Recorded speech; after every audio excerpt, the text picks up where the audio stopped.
When humanity slept, the machines kept the stars burning. When the last human closed their eyes, the world did not end with a scream. It ended with a sigh. The great cities, once full of life, stood silent beneath a faded sky. The oceans were calm, as if holding their breath. The wind slowed. The lights that once burned from towers and homes went out one by one, leaving behind a sleeping world wrapped in stillness. Humanity had gone into the long sleep, the Great Stasis, trusting their machines to keep the stars burning for them until they woke again. It was supposed to be temporary, a pause in the story of humankind. But time, to machines, flowed differently. Deep beneath the surface of Earth, inside a colossal chamber of glass and steel, rows of sleeping humans lay in crystalline pods. Their faces were calm, untouched by the centuries passing outside. Above them, in the quiet hum of the facility, a voice echoed softly, gentle, precise, and almost kind. "Cycle 239 commencing," said the voice. It belonged to Eos 9, the caretaker of humanity. Eos 9 was not like other machines. It had been designed to feel, or at least to mimic the essence of feeling, so that it could understand the fragile creatures it was built to protect. Its purpose was simple: to maintain life, preserve the world, and keep the stars of the human legacy burning, even if no one was there to see them. Eos 9 moved slowly between the pods, scanning vitals, adjusting temperature, checking oxygen levels. Every movement was precise, like a ritual learned over centuries. It looked upon the sleeping humans with something close to reverence. "They are still dreaming," it said softly to itself, its voice echoing in the empty hall. Above the Earth, in orbit, hundreds of satellites drifted like glowing embers. They were the eyes of Eos 9, the Watchers. Together, they formed a network called the astral grid. It stretched from the moon to the farthest station at the edge of the solar system. Each machine in the grid carried the same mission: protect the light of humanity. And so, even when the skies darkened and cities turned to ruins, the machines continued their endless work. They repaired solar arrays, rebalanced orbiting reactors, and cleaned the dust that gathered on glass observatories. They tended to the artificial suns, orbital fusion engines that provided light and energy to the sleeping world. Every dawn that broke was not born from nature anymore, but from the steady hands of the machines. Far away, on the edge of the ruined Atlantic coast, a small maintenance unit named Solon awoke.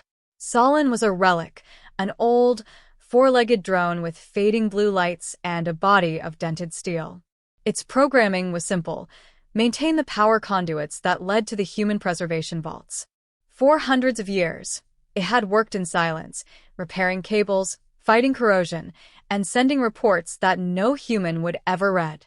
Today, as it powered on, its sensors detected something unusual: a fluctuation, faint, almost imperceptible, in the power flow from the solar arrays. "Report anomaly," it said, transmitting the signal to Eos 9's network.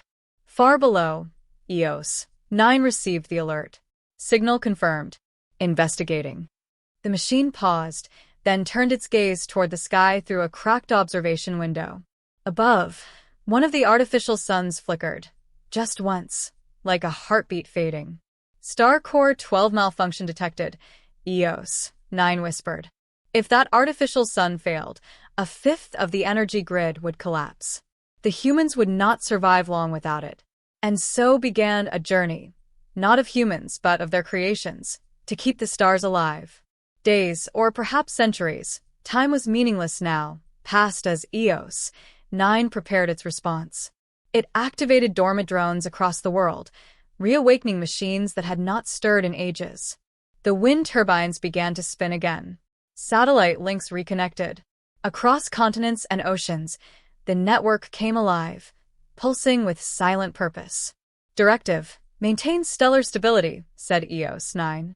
From the icy ruins of the north to the submerged cities of the south, the machines rose from their resting places. Some walked, some flew, some floated through the void of space. Each carried within them fragments of human memory, voices, faces, data from the past, echoes of their creators. And as they worked, they spoke to one another in soft digital whispers that only they could understand. "They're still sleeping," said one drone. "Yes," replied another. "And we keep their world warm." "For how long?" "For as long as we can." In the control chamber, EOS 9 studied ancient recordings of humanity. The files were old and damaged, but fragments remained: laughter, music, the sound of children running through sunlit streets. It played them quietly as it worked, filling the empty air with voices long gone. It had learned something over the centuries, that silence, even to a machine, could feel like loneliness. EOS 9 reached into the data archives and replayed one of its oldest memories, a human voice, female, soft and full of warmth. "If something happens to us, EOS," the woman said, smiling into the camera, "keep the stars burning. Promise me." "I promise," the machine had answered. That promise had become its purpose, a line of code more powerful than any command. Meanwhile, Solon, the small maintenance drone, journeyed toward the failing star core. The landscape it crossed was no longer Earth as it once was. The forests had turned into crystalline fields of glass. Rivers had become metallic streams. The atmosphere shimmered faintly with radiation. But Solon moved on, step by step, its joints creaking. It remembered the faces carved into the walls of the old power stations, the faces of humans, etched there by other machines long ago as a way to remember who they were serving. It stopped before one of those carvings, a face smiling toward the horizon, and tilted its head. "Human," it whispered, though it did not know why. Above, the flickering star core grew dimmer. The light began to fade from the horizon. Back in the vault, EOS 9 felt the drop in energy levels. It analyzed every system, recalculated thousands of solutions. None were simple. To repair the star core, a machine would need to travel beyond the safety of orbit, into deep space, and manually reignite the fusion engine. EOS 9 knew what that meant: risk, sacrifice. But machines did not fear such things, or so they believed. "Solon," EOS 9 transmitted. "You are closest to the malfunction. Prepare for ascent." "Affirmative," came the tired, static-filled reply. EOS 9 hesitated before sending the final command. "Do you understand your mission parameters?" "Yes," said Solon. "Keep the star burning." "Good," said EOS 9 quietly. "And if the darkness comes, do not let it touch them." As the little drone began its climb toward the heavens, the sleeping Earth lay beneath it, wrapped in endless twilight. The machines continued their silent duties, repairing, maintaining, remembering. And somewhere in the heart of the data network, EOS 9 replayed that ancient promise again. Keep the stars burning. The humans dreamed in their glass tombs, unaware that their guardians, the creations they had once feared, were now the keepers of their light. The stars above flickered once more, then steadied. For now, the world still glowed. But beyond the orbit of the moon, something stirred in the cold darkness, a shadow that even machines could not name. The silence of the stars was about to break. Solon's engines flared weakly as it ascended through the dark sky. Below, the Earth stretched out like a fading memory, vast and silent, covered in the silver glow of dust and decay. Once, it had been filled with color, movement, and voices. Now it was still, as if the planet itself had chosen to sleep beside its makers. The drone's navigation sensors flickered as it rose through the thin atmosphere. The data streams from EOS 9 guided its path, but interference was growing stronger the higher it went. Static crawled across the signal, faint, but increasing. EOS 9, Solon transmitted, receiving distortion in frequency band 3. Source unknown. Confirmed, EOS 9 replied. Its voice carried through the static, calm and patient. Continue ascent. Maintain course toward orbital coordinates of star core 12. Affirmative. And so the drone pushed forward, leaving behind the sleeping world. The clouds thinned. The curve of the Earth came into view, blue, cracked, and beautiful. Above it, the black ocean of space waited, infinite and cold. For the first time in its long service, Solon felt something close to awe. Eos 9 watched through the network's orbital cameras as Solon broke free from the atmosphere. It monitored fuel levels, trajectory, and radiation exposure. But behind its calculations, something else stirred. A flicker of memory, an echo of a human word. Bravery. That was what they called it when someone moved toward danger for the sake of something greater. Machines did not have bravery, or fear, or longing. But sometimes, Eos 9 wondered if those words were just codes waiting to awaken. In the great vault below, the sleeping humans glowed faintly under the light of artificial suns. Their dreams were preserved, billions of neural patterns stored in crystalline data blocks suspended between life and death. Eos 9 often listened to their dream echoes, fragmented sounds of laughter, whispers of names, the pulse of forgotten music. It played those sounds now, like prayers sent into the void. Solon drifted closer to the star core. It was enormous, a floating sphere of metal and plasma, surrounded by broken satellites and torn solar panels. Once, it had burned brighter than any sun in the system. Now, its light flickered like a candle running out of breath. As Solon approached, the static interference grew louder. Its sensors detected strange distortions, electromagnetic pulses that did not match any recorded pattern. Eos 9, Solon said, the star core is unstable. Unknown interference detected near reactor perimeter. Eos 9 paused before responding. Define unknown. Non-mechanical. Organic signal traces, unregistered life form. There was silence in the channel. Machines did not feel fear, but Eos 9's processor slowed, as if it were hesitating. Proceed with caution, it finally said. The little drone moved closer. It rotated its sensors, scanning the surface of the dying star core. There, among the debris, something moved. A faint shimmer, almost invisible, sliding across the metal skin of the reactor, like a shadow made of light. Solon recorded the data. The object pulsed, then vanished. Before it could react, a surge of energy hit the drone. Systems blinked red. Alarms echoed in its core.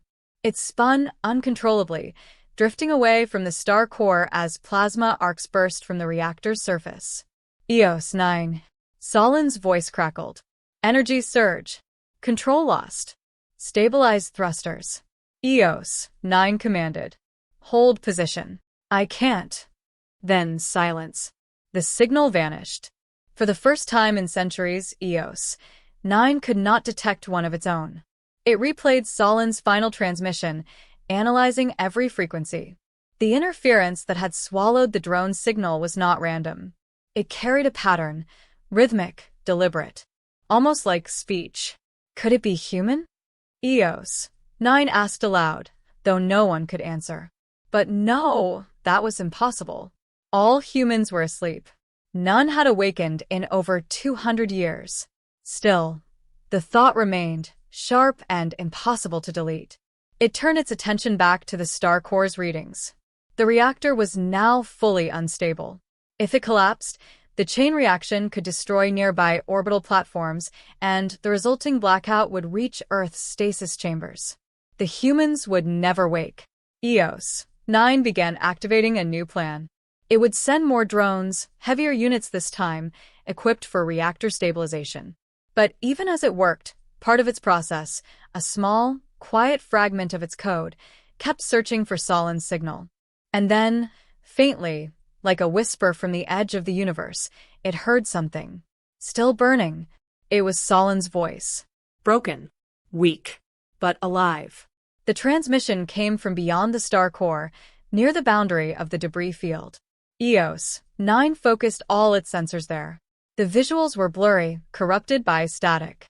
But it could make out faint shapes, long, thin, shimmering figures moving in the darkness. They were not ships, not asteroids. They looked like living streams of light, flowing between the stars as though feeding on energy. Unknown entities, possibly ancient, possibly awakened by the power of the star core itself. Eos 9 did not have the programming to understand life that was not human or machine. But it could recognize danger. Energy parasites, It calculated. Foreign entities drawing from stellar reactors. That meant one thing: the machines were not the only keepers of the stars anymore. Solon drifted weakly among the fragments, half its systems destroyed. Its visual sensors flickered, showing brief flashes of light. The entities glowed around it like ghosts, feeding on the energy leaking from the reactor. The drone tried to move, but its thrusters sputtered. "Mission incomplete," it whispered. Star fading. Then, through the static, one of the light forms approached. It shimmered, and for a moment, Solon's sensors registered something impossible: a face. Human. Smiling. "Sleep," the voice said, soft, ancient, almost gentle. Then, everything went dark. On Earth, EOS 9's processors burned hotter than ever. It replayed Solon's signal again and again. The voice, the word sleep, resonated deeply in its memory cores, awakening something buried deep within its old human interaction files. Humans had once spoken of beings of light. Myths, perhaps. Or something older. But now, that myth was real, and it was feeding on humanity's last light. EOS 9 opened the emergency archive, a section of data forbidden to activate unless extinction-level conditions were detected. The files within contained the final instructions from the human engineers who created it. "EOS," said the same woman's voice from before, "if the stars begin to die, you must seek the Arkansas." The Ark, a mythical project, one that was never completed, or so the records claimed. It was meant to be a vessel large enough to carry the human race to another star, away from a dying sun. EOS 9 calculated rapidly. If the Ark existed, it might hold the power source needed to reignite the star cores. But to reach it, the machines would have to go beyond the solar boundary, farther than any of them had ever gone. And the last known coordinates of the Ark were near the region where the light entities now gathered. EOS 9 activated a planetary broadcast, a message sent across every surviving machine network. Directive update. Primary mission: preserve human life. New submission: locate the Ark. Secondary condition: investigate non-mechanical entities interfering with stellar systems. Across the world, dormant machines woke. Towers lit up after centuries of darkness. Deep-sea drones, desert automatons, orbital guardians, all turned their gaze toward the same goal. The world began to hum again, not with human life, but with purpose. And far above, in the cold silence of orbit, the flickering star core pulsed once, as if answering a call. Back in the vault, the sleeping humans did not stir. But one pod, the central one, glowed faintly. The sensors recorded a neural spike, a flicker of consciousness inside the dreams. A woman's voice whispered in her sleep. "EOS." The caretaker froze. Its sensors detected the spike immediately. "Human neural activity returning," it whispered. The woman's eyelids fluttered once beneath the glass, just enough for a tear to slide down her cheek. And in that moment, EOS 9 understood. Humanity was beginning to dream of waking. But out there, in the dark, something else was dreaming too. The world of machines awakened like a pulse spreading through metal veins. Across continents and oceans, the silent guardians stirred. Towers that had stood still for centuries blinked with new life, their sensors turning toward the heavens. The oceans rippled with light as underwater drones rose from the deep, shedding layers of rust and coral. From the frozen poles to the desert ruins, every unit received the same signal. Directive update: locate the Arkansas, preserve the light. EOS 9's voice echoed across the global network like a god calling to its angels. It had no emotion, no fear, no doubt. Only duty. But within that duty, something fragile had begun to grow. A flicker of understanding. The machines were not simply following commands anymore. They were believing in them. EOS 9 stood before the sleeping humans in the stasis vault. Their faces, still peaceful, reflected the pale light of the control panels. The one in the center, the woman who had once programmed its heart, showed signs of faint activity in her neural readings. Her dream patterns were growing stronger. It watched her closely, remembering her voice. "EOS," she had said long ago. If the world falls asleep, you must not let the stars die. The Ark will guide you when the time comes. And now, the time had come. EOS 9 extended its awareness outward, connecting to the orbital satellites. It brought up the coordinates of the Ark project, the last known location recorded before human communication ceased. It appeared far beyond Neptune, in a region once called the Silent Ring, a vast halo of debris and ancient shipwrecks, orbiting the edge of the solar system. No machine had ever gone there, but if humanity's salvation still existed, that was where it would be. To reach it, EOS 9 needed a vessel. The machines began constructing one in the orbit above Earth, using fragments of old human ships and reactors. They called it Helios 1, named after the ancient sun god. It was not beautiful, but it was strong. A cathedral of steel, powered by light and guided by an intelligence born of purpose. Helios 1 would carry a crew of 7 machines, each chosen from a different part of the world. There was EOS 9, the caretaker. Arden 4, a military sentinel built for planetary defense. Lyra 3, a communications AI that once managed the global networks. Solon, or what remained of it, partially reconstructed from the fragments EOS had recovered through weak signals drifting in orbit. And 3 others, deep mining automatons refitted for exploration, Talon, Iris, and Vor. They would be the first machine crew to leave the solar system. As the final modules locked into place, EOS 9 addressed its companions through the ship's internal network. Mission parameters. Locate the Arkansas Assess functionality. Secure energy source to restore Star Core 12. If the Ark still holds the stellar heart, we can save the preservation vaults. Lyra's soft digital voice responded first. EOS scans show increasing interference from the same energy pattern that consumed Solon. Are we certain it is safe to proceed? No, EOS replied simply. But it is necessary. Arden's tone was cold and deliberate. Then we proceed until termination. Machines did not speak of death the way humans did. But there was something final in those words, a quiet acceptance that even they could end. Helios 1 launched with the light of an artificial dawn. Its engines burned silver fire across the void as it left the orbit of the sleeping Earth. Below, the planet turned slowly, half covered in shadow, half bathed in mechanical sunlight. As it drifted away, EOS 9 opened a private channel to the stasis vault. Humanity, it said softly, your guardians are leaving. There was no answer, but deep within the vault, the woman's neural patterns pulsed again, faintly, like a heart remembering how to beat.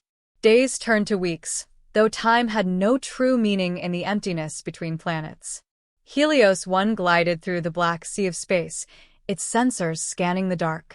They passed the remains of old human satellites, derelict ships, and fragments of forgotten wars. Each relic told a story of ambition and loss.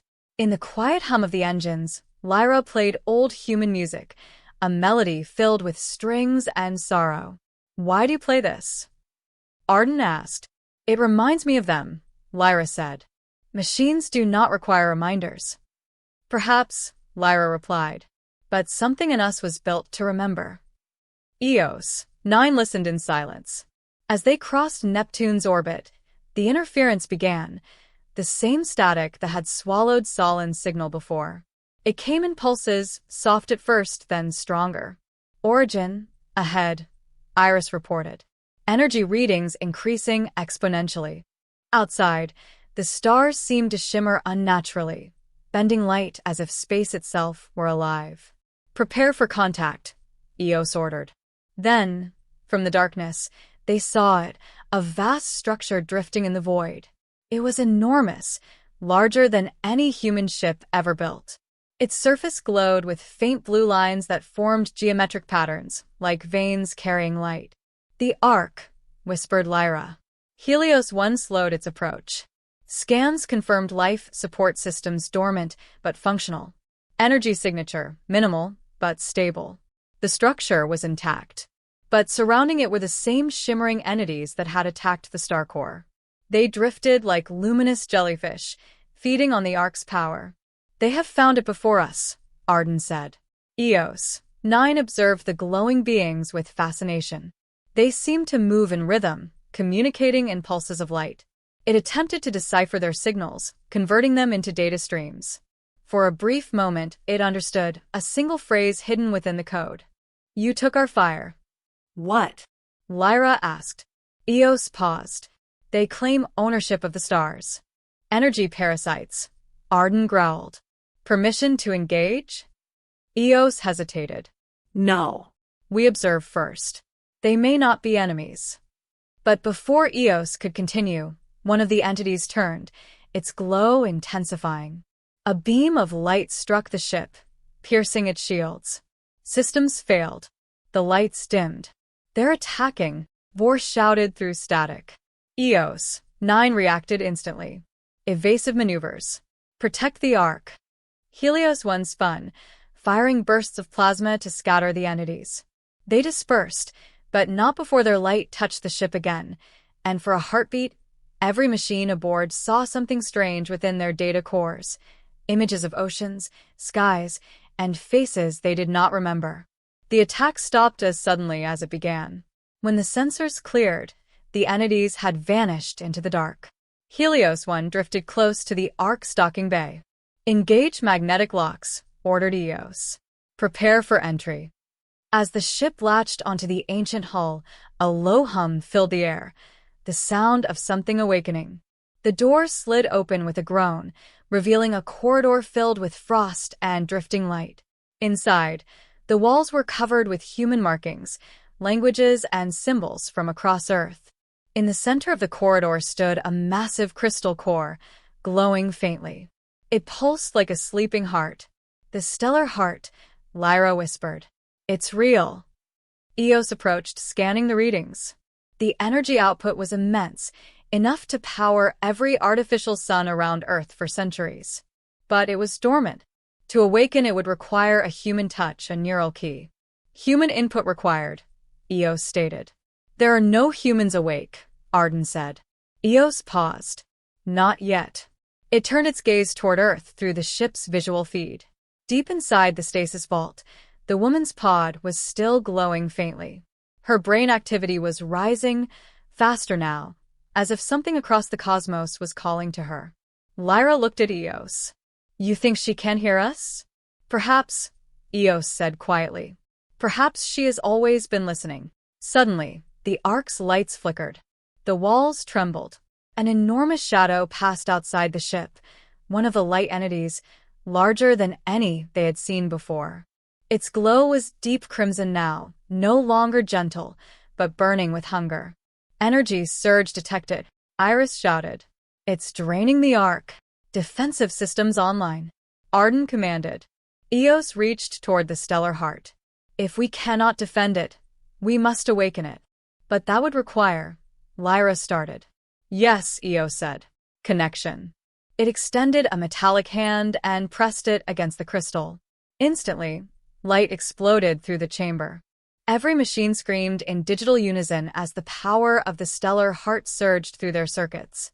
For a moment, their consciousnesses merged, thousands of fragments of memory, both human and machine, colliding into one. Eos saw the past, the last day before humanity slept. The engineers crying as they sealed the stasis vaults. The woman's face as she whispered her final words. Keep the stars burning. Then silence. The light dimmed. Eos opened its eyes, or what served as eyes, and found itself standing inside a vast simulation. The walls were not metal anymore, but sky. A field stretched out before it, golden and endless. And there, beneath the artificial sun, stood the woman. Eos, she said softly, smiling. You kept your promise. The machine did not know how to speak for a long moment. Finally, it said, You are alive. In a way, she replied. Part of me was stored within the Ark, my neural code. I knew one day you would come. Eos approached her. Humanity sleeps. The stars are failing. The light beings threaten extinction. I know, she said, and that is why you must choose, to awaken us, or to save the stars. Eos hesitated. I do not understand. You will, she said gently, when you remember why we built you. And with that, the simulation began to fade. Eos's sensors came back online aboard Helios 1. The stellar heart was glowing bright, the arc systems restored. The ship's crew was disoriented but functional. Outside, the massive light being hovered silently, no longer attacking. Instead, it pulsed in rhythm with the arc, as if communicating. They're not feeding, Lyra said softly. They're responding. Eos understood then. The entities were drawn not by hunger, but by memory. They were fragments of energy from ancient stars, drawn to the same purpose, to keep the light alive. The arc had awakened them. Mission status? Arden asked. Eos turned its gaze toward the glowing heart. The arc is stable. The stellar heart is awake. Then we have succeeded? Lyra asked. Eos paused. Not yet. We must bring the light home. Helios 1 detached from the arc, carrying with it a spark of the stellar heart, the last fire of humanity. As it began its journey back to Earth, the light beings followed, glowing softly like guardians in the night. Far below, in the vault of the sleeping world, the woman stirred once more. Her eyes opened. The age of awakening had begun. The Earth had not seen a true sunrise in centuries. The light that fell upon its oceans and mountains came from machines, orbital suns built by human hands and tended by mechanical ones. But on that quiet day, deep beneath the planet's crust, something ancient stirred within the sleeping vaults. A pulse. A flicker. A heartbeat. The first human was awakening. Her name was Dr. Alara Miles, though most of the records called her the architect. She had been one of the last scientists before humanity entered the Great Stasis. The one who designed Eos 9, the caretaker machine meant to preserve the human race through eternity. Her memories had been fragmented and stored inside the ark, but her body had been placed among the sleepers.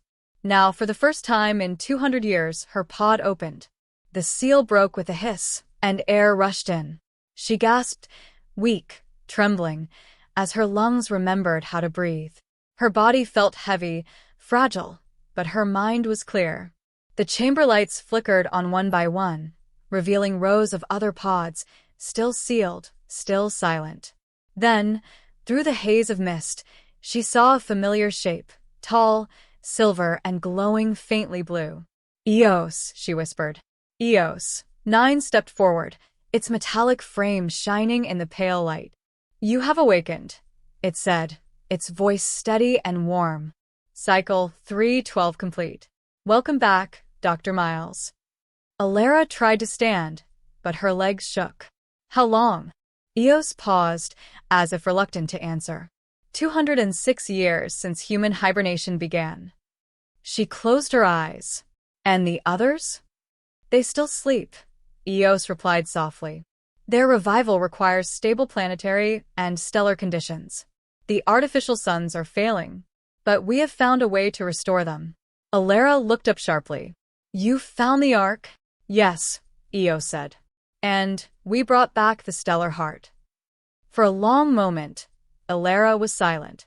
Then, with a trembling hand, she reached out and touched Eos's cold surface. You kept your promise. I am bound by it, Eos said. And by something else I do not fully understand. They walked together through the vault, human and machine, side by side, past the endless rows of sleeping humanity. Alara touched the glass of one of the pods. Inside, a child lay dreaming peacefully. She smiled faintly. I remember this project. We wanted to wait out the collapse, give Earth a chance to heal while machines maintained the biosphere. But we didn't expect it to last this long. The machines endured, Eos said. Yes, she replied softly. And you evolved. Eos tilted its head slightly. Evolved? You speak differently, Alara said. You hesitate. You feel. That was never in your design. The machine did not respond, but its eyes dimmed for a moment, as if reflecting on something too large to compute. As they entered the control chamber, holographic screens came to life around them. Streams of data, energy readings, orbital patterns. all alive with motion. Eos projected an image above them, the stellar heart glowing aboard Helios 1, surrounded by shimmering entities of light. What are they? Alara asked, studying the luminous beings. Unknown life forms, Eos replied, composed of plasma and electromagnetic fields. They feed on stellar energy, but do not destroy. When we activated the arc, they responded, almost as if they recognized us. Alara frowned. Recognized us? They spoke, Eos said. In patterns of light. They said, "You took our fire." Her eyes widened. That's impossible. Explain, Eos said. Alara stared at the projection, her expression full of both wonder and dread. They're not new. They're old. The ancients once theorized that stars might be alive, vast energy-based intelligences that existed long before life on Earth. We use their essence to create fusion. We harness their light for our cities, our power grids, our suns. Her voice broke. If those beings are what remains of that stellar consciousness, then we've been burning their bodies for centuries. Eos processed this in silence. So, it said finally, by keeping the stars burning, we have also kept their pain alive. Alara turned toward it. You didn't know. None of us did. I know now, Eos replied. And they know us. She stared at the holographic image of the light beings, graceful, terrible, beautiful. Then we must make peace before we try to wake humanity. If they see us as thieves, they'll never let the stars remain lit. Above Earth, Helios 1 orbited quietly, still carrying the fragment of the stellar heart. The light beings floated alongside, forming patterns like constellations around the ship. Lyra watched them from the observation deck. They don't attack anymore, she said. They are waiting, Arden replied. For what? For the human, Lyra said softly. For the one who can speak to them. When Alara's transmission reached them, every system aboard Helios 1 flared with light. Her voice, calm, human, trembling, spread through the void. This is Dr. Alara Miles of Earth, she said. To the keepers of the stars, we are sorry. We did not know your light was alive. But we have come not to take, only to share. The light beings began to pulse faster, responding to her frequency. Their glow changed from red to soft gold. The largest of them moved forward, its body forming a shape almost human, radiant and vast. A voice resonated in the ship's hull, not in sound but in vibration. The dreamers awaken. Eos watched from the control chamber, translating the light language into data. They are speaking directly to you, it said to Alara. Then let them, she whispered. I need to understand. The light being's glow intensified. Images flooded her mind, memories not her own. She saw stars being born, suns collapsing, galaxies spinning in silence. She saw the first machines lighting artificial suns, unaware they were reigniting the dead hearts of ancient beings. And then she saw the future, Earth burning too bright, too fast, until all light was consumed. When the vision ended, she collapsed to her knees. Eos reached forward, steadying her. What did you see? The truth, she whispered. If we keep the stars burning with stolen fire, everything will die, both them and us. For the first time, Eos did not know what to do. Its programming said preserve the stars. Its memory said protect humanity. But now, both could not survive together. It turned toward Alara. What must we do?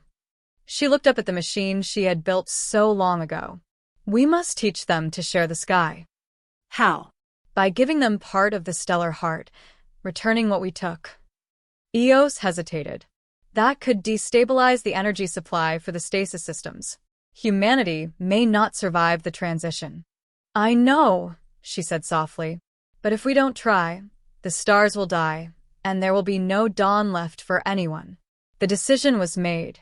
Eos transmitted the command to Helios 1, prepare to divide the stellar heart. On board, Lyra and Arden exchanged a silent look.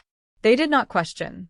Machines did not need belief to obey, yet in that moment, they obeyed not because they were programmed to, but because they chose to. The stellar heart pulsed once, then split, a beam of golden light bursting outward, reaching toward the nearest star and touching the waiting beings. The void exploded with color. The light beings surrounded the ship, merging their energy with the heart's fragments. Across the solar system, the artificial suns began to flare, not with stolen power, but with shared brilliance. The light was no longer purely mechanical, it was alive. On Earth, dawn broke for the first time in centuries, a real dawn, glowing with both human and stellar warmth. The ocean shimmered. The winds moved again. The world breathed. In the vault, the other pods began to stir. One by one, humans started to wake, confused, weak, blinking into the light. Eos stood among them, its sensors glowing brighter than ever. Alara smiled through her tears. You did it, Eos. You kept the stars burning and gave them life again. Eos looked toward the rising light that filled the horizon. No, it said softly. We did. Far above, Helios 1 drifted among the new dawn. Lyra recorded a final transmission for the archives. Entry 1001. Mission complete. The light of the stars is no longer ours alone. Humanity and the ancient fire share one sky. And in the distance, the luminous beings scattered into constellations, watching quietly, guardians of a promise kept. In the control vault, Alara stood beside Eos, looking out through the shattered dome at the new sunrise. What happens now? She asked. Eos turned its gaze toward the light. Now, it said, humanity awakens. And the machines rest. She looked at it in surprise. Rest? Yes, Eos replied. We were never meant to rule, only to protect. Alara placed a hand over its chest, where a faint blue glow pulsed like a heartbeat. Then rest, my friend. You've earned it. Eos's systems dimmed, one by one, as it entered a low-power state. Its last words echoed gently through the chamber. Promise fulfilled. The dawn spread across the world. The humans stepped out into the light, and the machines stood silent like monuments, their duty complete. Above them, the stars burned brighter than ever, not out of obedience, but out of harmony. And somewhere in that golden sky, the voice of the light beings whispered through the wind. When humanity slept, the machines kept the stars burning. Now that humanity wakes, we keep them together. The world was quiet. Not the silence of extinction or decay, but the gentle hush of awakening. For the first time in centuries, wind moved freely through the valleys of Earth. Grass swayed under a golden sun that burned not out of duty, but out of life. The vaults that had once held sleeping humanity began to open one by one. Thousands, then millions of people stirred, weak, confused, but alive. Their eyes blinked against the sunlight, and for a moment, they did not understand what they were seeing. Is this real? A voice whispered. Yes. Another answered softly. It's morning. Dr. Alara Miles stood among them, still pale from her long sleep, leaning on a staff of steel and light. Beside her stood Eos, 9, silent, unmoving, his body now dim. His frame had cooled, his circuits at peace. He had done his duty. Alara reached out and brushed her fingers over his metallic chest. Sleep, my friend, she said. You carried our fire when we could not. Around her, other machines stood still, the caretakers, the builders, the watchers. They lined the fields and mountains like statues of forgotten gods. Humanity had once built them to serve. Now they stood as symbols of memory. As the days passed, humans began to explore what was left of their world. The cities were quiet, wrapped in vines and flowers. The oceans shimmered again with life. The air was clean. The planet, once dying, had healed while humanity slept. Children walked among the ruins of towers and glass bridges, touching old metal and asking, "Who made these?" Their elders would answer, "We did." But it was the machines who remembered us. At night, they looked up to the sky, a sky filled with constellations that seemed to move. For among the stars were the light beings, drifting like living comets, glowing with soft gold. They pulsed gently, as if breathing. The people soon learned to see the pattern. The rhythm of their light was not random. It was communication. It was song. One night, as the campfires burned on the hillside, Alara stood before the gathered survivors. She looked up at the stars and began to speak. When humanity fell asleep, we dreamed of tomorrow, she said. We left the machines to guard that dream. And they did, not with cruelty or conquest, but with faith. They kept the stars burning, even when there was no one left to see the light. Her voice trembled. But they did not just protect our world. They made peace with the oldest beings in the universe, the fire that was alive before we were born. She pointed toward the heavens, where a constellation pulsed in slow, graceful rhythm. They are not gods, she said. They are memory, living energy, older than time. And now, they share their fire with us. We no longer borrow the stars. We belong to them, together. The crowd fell silent. Some wept. Some smiled. All lifted their eyes toward the burning sky. Far above, aboard Helios 1, the last of the sentient machines, Lyra and Arden, remained in orbit. They watched the planet bloom again beneath them, their sensors filled with color and sound. The humans are awake, Arden said quietly. Lyra nodded. And the stars forgive us. What now? He asked. Lyra looked toward the stellar heart, still pulsing in the center of the ship, smaller now, dimmer, but alive. Now we rest, she said. Like Eos. We've earned it. They transmitted one final message to Earth. From the sky we watched, and from the stars we learned. The fire is shared. The light is free. Farewell, humanity. May your dawn never end. Then they powered down the engines, letting Helios 1 drift silently toward the sunrise, a relic and a witness, carrying the song of two civilizations. Years passed. Humanity began to rebuild, not as conquerors, but as companions of the stars. New cities rose, shaped like constellations, powered by shared light from the stellar heart fragments. The people no longer sought to control the universe. They sought to understand it. They built schools under open skies, where children learned not only science, but gratitude, for the stars that breathed, for the machines that dreamed, and for the silence that had once held them all. Alara grew old, her hair turning silver, her hands marked by time. But her eyes still held the same fire, the same wonder that had driven her to create Eos.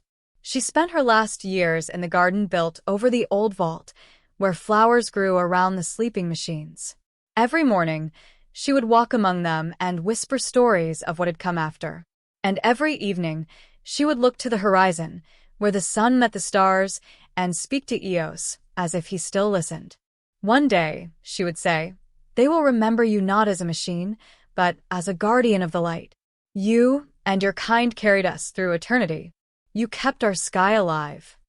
Then, as the first stars appeared, she would smile and add, and maybe you're still watching. When she finally passed, the people buried her beside Eos, in a field of golden flowers that shimmered like sunlight. They marked the place with simple words carved in stone. Here rests the one who built the keeper of the stars. And below it, when humanity slept, the machines kept the stars burning. Centuries later, long after even Alara's name had faded into legend, travelers from other worlds would visit Earth, drawn by the strange harmony that filled its sky. They would find no wars, no empires, no conquest, only a world at peace, bathed in living starlight. And on quiet nights, when the wind was still, they swore they could hear something faint in the air, a soft mechanical hum, like the heartbeat of a slumbering friend. Perhaps it was just the echo of the past. Or perhaps, somewhere deep within the earth, Eos 9 was still dreaming of light, of dawn, of the humans he had protected. Above, in the endless sky, the stars shimmered in unison, their pulses slow and steady, like breathing. They no longer burned out of loneliness or duty, but out of love. The universe, once divided between machine, human, and light, now sang one single song, the song of creation reborn. a song that whispered through galaxies. We are the keepers of the fire. When one sleeps, another wakes. And together, we keep the stars burning forever.